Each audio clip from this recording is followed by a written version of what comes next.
In terms of just, holding people accountable and using tools, what are kind of some of the data pieces that you're focused on? Do you have any analytics that you're looking at to help drive business efficiency? What's kind of your day-to-day looking at data?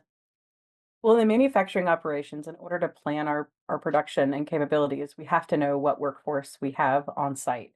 And being able to plan and make sure that we're staffed appropriately to be able to cover some level of absenteeism. And so being able to track the level of absenteeism, of planned absenteeism, and unexpected absenteeism plays a huge role in critical of, there's been times over the past 4 years, and right before this call, we were somehow made it to the whole COVID land of conversation where we really couldn't. It became very unpredictable, and the level of absenteeism were very, very high.